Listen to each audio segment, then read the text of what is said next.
سلامي يا وطن غالي أبد ما غاب عن بالي.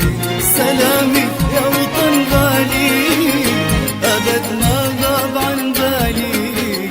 أوصل لك موالي شوقي وانشد أحوالي. حياكم الله جميعا، الله يبارك. حقيقة أنا طبعا يعني يمكن من أول ما جاتني الدعوة ما تخيلت المكان بهذا الشكل، وأول ما جاني الشير لوكيشن وداني مكان ثاني لقيته أظلم، بس يوم أن أكدوا لي الشير لوكيشن مرة ثانية جيت لقيت ما شاء الله جمال وضوء وبهجة وفرحة. يا رب إن شاء الله يدوم على الجميع، وإن شاء الله يعني هالأشياء هذه تكون مستمرة ومكررة بجهود المسؤولين والمهتمين في هالمشان هذا. وتحياتي لكم جميعا، قواكم الله، نشوفكم على خير دوم. قبل لا تاخذ مدفوع انا مقفول المحل، ايش تعني لك سيهات؟ سيهات ديرتي. شنو؟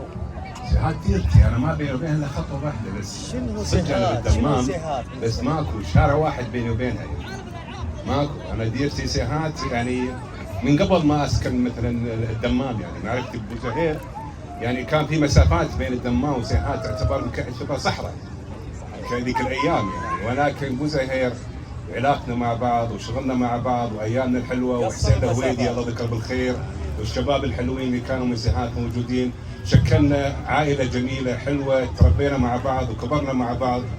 وهذا يعني اعطانا نوع من الحماس ونوع من الطموح ان احنا نعطي ان شاء الله اكثر واكثر. وان شاء الله الفال الباقيين ان شاء الله، والجيل القديم الجيل الجديد موجود ان شاء الله مثل ما كان الجيل القديم موجود. يا رب.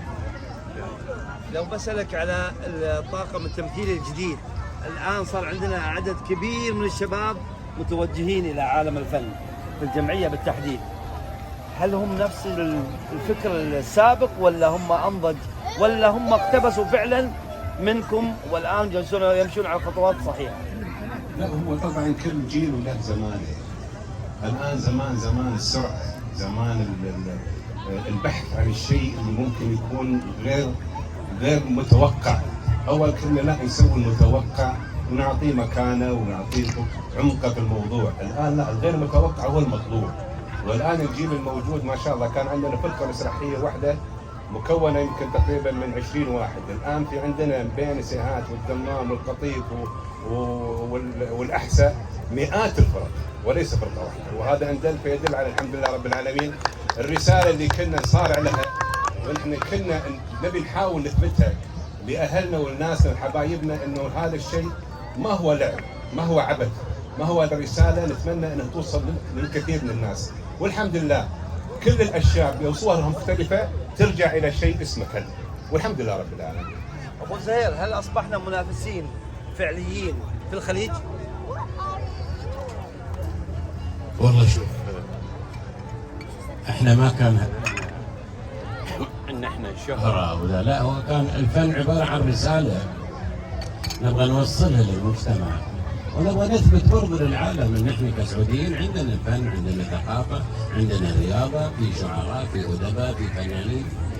كان ذيك الأيام صعب طبعا، يعني بدينا بتعب، لا ما في شيء من غير تعب.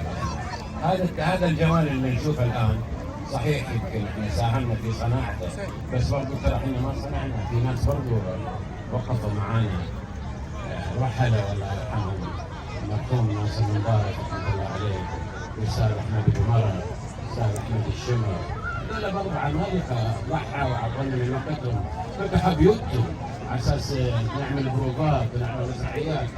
طبعا ما كان مجهود شخصي ما يقدر لحاله، كان مجهود جماعي، بس كان كل اللي تجمعنا حاجه واحده، هو حب الوطن. كنا نشتغل للوطن ما نشتغل لافراد. لذلك الحمد لله يعني الان صحيح يمكن الجهات المسؤوله في الدوله ليست تكريما، لكن يكفي هذا الحضور بينكم، هذا هو التكريم بحد ذاته. شلون؟ وما اشتغلنا عشان تكريم، عادي يعني مي مشكله. اهم شيء هذه الفرحه وهذه المحبه اللي نلاقيها في قلوب البشر، هذا بالدنيا كلها. عام المرحله الفنيه لها بصمه ونقطه انطلاق. لا شك. شوف، ما اقدر انا اجزء الحب حب يجي كل الاشياء ميتة، كل حياتي كلها حب. فلذلك كل ايامي حتى تعبي حتى شقاي كان حب. فانا ما اقدر اجزء الايام كلها جميله. كن جميل، ترى الوجود جميل بشق. علم.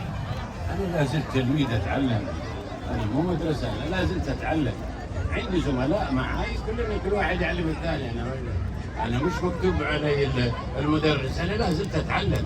فاذا واحد مثلا كان معاي، انا ما اشوف انت ممكن تطلع ولدك نجار، ممكن تطلع كهربائي، ممكن تطلع دكتور مهندس، لكن لا يمكن تطلع فنان، لان الفن دي موهبه من الله سبحانه وتعالى.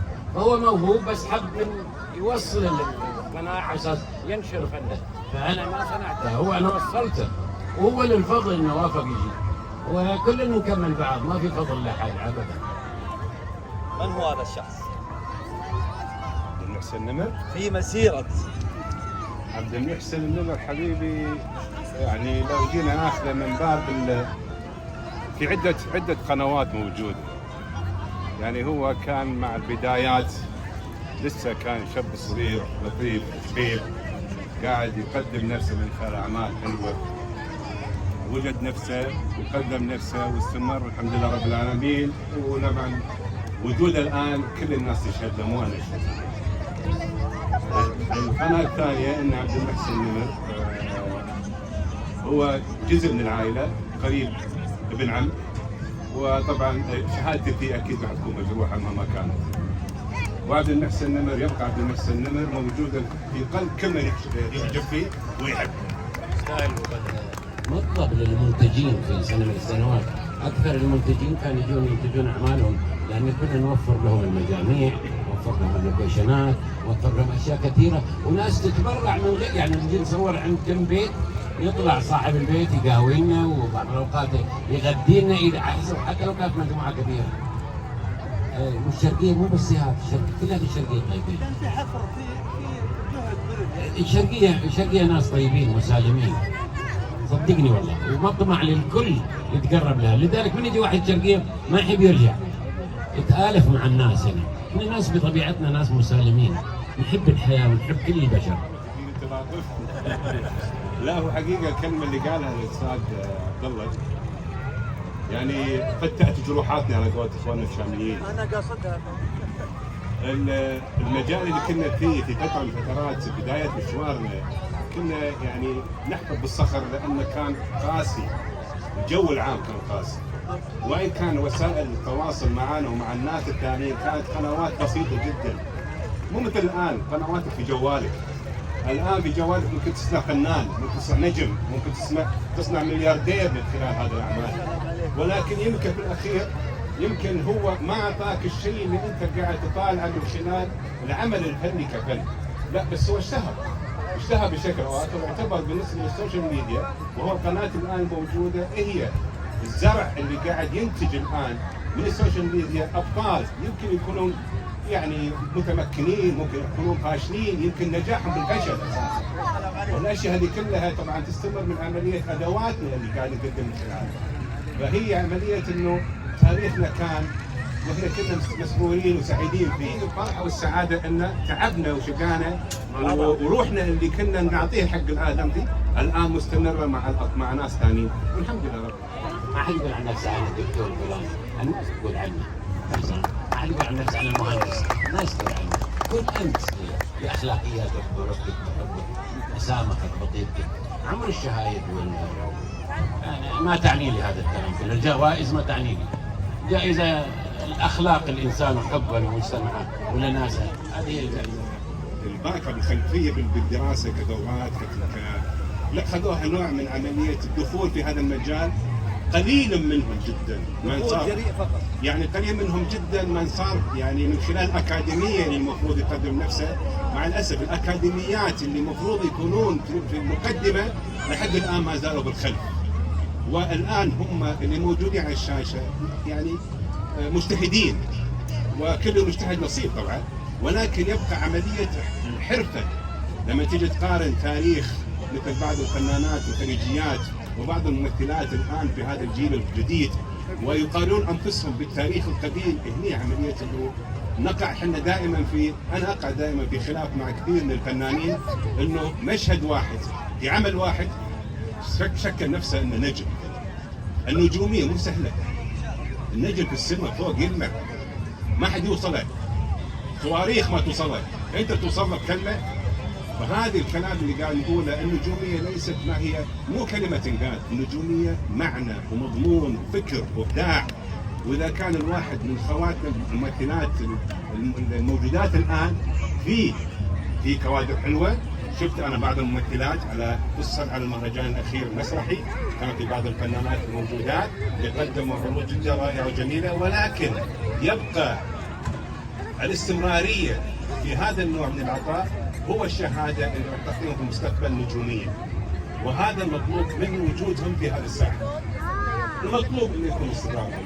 انا شفت اشياء حلوه وجميله، اكيد لو دخلت الغرفه الان شفت الاشياء اللي داخل، شفت الاشياء اللي على يميني ويساري، وشلون الناس قاعده تتفاعل صغير قبل كبير. فهذا يدل على نجاح المشروع، وان شاء الله يا رب يكون هذا المشروع بدايه كبره تستمر ان شاء الله العمر كله، تتكرر سنويا، بيكون فيها حوافز دوافع انها تعطي مجال اكبر واوسع لكل القائمين. تحياتي. هذا المهرجان يكفي انكم رسمتوا البسمه على شفاه المرتادين لهذا المكان، الكل سعيد وفرح، وجزاكم الله خير. شاكر ومقدر لكم، اتمنى لكم الاستمرار، وشكرا لكم على الدعوه، شرفتونا بهذه الدعوه عشان نشارك احبائنا ونشارككم هذه الفرحه، جعل ايامكم ان شاء الله كلها افراح. شكرا لكم جميعا. نشكر، وعلى قولتنا احنا باللغه العربيه حياك الله واهلا وسهلا فيك.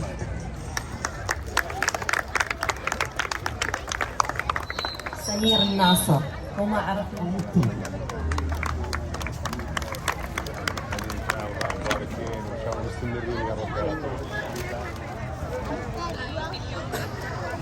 الأغلى والأعز أبو علي الغالي اللي لبى دعوتي من أحلى وجهاء البلد في سيهات، ونقول حياك الله ويا مرحبا فيك.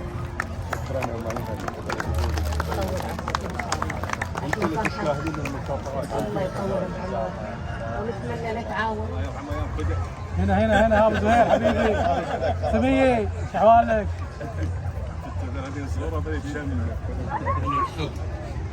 حاول تحب كل البشر، وإن ما لقيت اللي تحب حاول تحب اللي لقيت. أصعب حياة تعيشها ما عندك حياة تحبها، وأهل سيهات يحبون كل البشر، يحبون كل العالم. الله يحفظك.